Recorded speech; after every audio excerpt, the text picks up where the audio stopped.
ST સમાજ, સતપારા સમાજ, દેવી પૂજક સમાજ, અમે આપશ્રીના માધ્યમથી સરકારને અમારી વાત પહોંચાડવા માંગીએ છીએ કે ઓબીસી સમાજને આઝાદી પછી 56 વર્ષ પછી આરક્ષણ મળ્યું. બંધારણ એવું કહે છે કે જેની જેટલી વસ્તી એનો બધી જગ્યાએ એ પ્રમાણે ભાગીશું હોવો જોઈએ. બંધારણ અમલમાં આવ્યું ત્યારથી એસસી અને એસટી સમાજને વસ્તી પ્રમાણે આરક્ષણ મળે છે.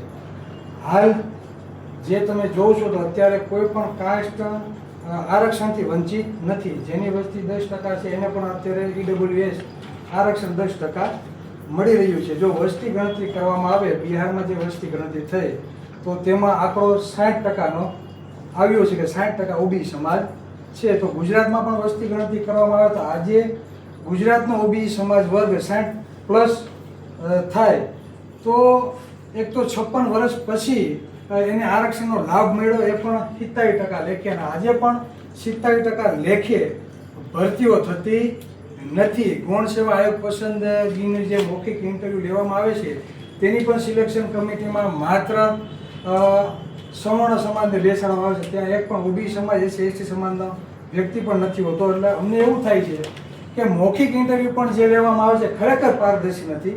તો ખરેખર મૌખિક ઇન્ટરવ્યૂ પણ રદ કરી નાખો, કાં સિલેક્શન કમિટીમાં બધાને ભાગીદારી મળે એ રીતે કમિટી તમે બેસાડો. કેમ કે લેખિતમાં સારા માર્ક આવ્યા હોવા છતાં મૌખિકમાં કાઢી મૂકવામાં આવે છે. બરાબર, આવું અમને શંકા અને જ્ઞાતિવાદ દેખાય છે.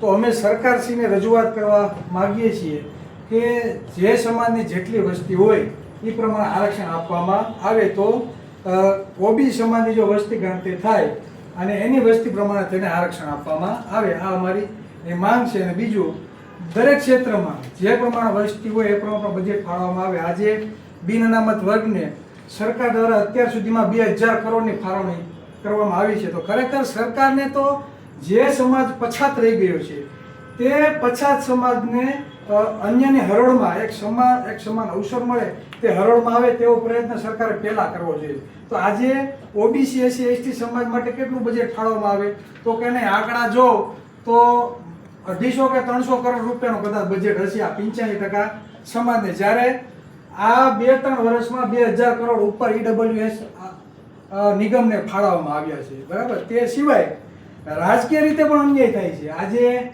જેમના મત નથી એ માત્ર મુખ્યમંત્રી બનીએ, ગૃહમંત્રી બનીએ, ઉપમુખ્યમંત્રી, સારા ખાતા એને આપવામાં આવે છે. જ્યારે કોઈ માલધારી સમાજમાંથી નહીં, પ્રજાપતિ સમાજમાંથી નહીં, દેવી પૂજક સમાજમાંથી નહીં, એસસી એસટી કે કોઈ ઠાકોર સમાજમાંથી પણ સૌથી વધારે વસ્તી કે સૌથી વધારે ટેક્સ ચૂકવવામાં આવે છે, છતાં પણ સારા ખાતા પણ આપવામાં આવતા નથી. એટલે આ એક જાતનો જ્ઞાતિવાદ લાગે છે સરકાર સામે. અમુક ચોક્કસ જ્ઞાતિના વિકાસ માટે સરકાર બની હોય ને એવું અત્યારે માલુમ થાય છે. તો અમારી વાત સરકારશ્રી સુધી પહોંચે એવી આપને લેખિત રજૂઆત કરવામાં આવ્યા છે. અને અમારી વાત જો સરકાર નહીં માને તો આગામી 2047ની જે પણ ચૂંટણી આવે તેમાં એને સ્વરાજ્યની ચૂંટણી હોય કે આગળ કોઈ બી, એમાં અમે અમારું પ્રતિનિધિત્વ દાખલ કરવા માટે પ્રયત્ન કરશું.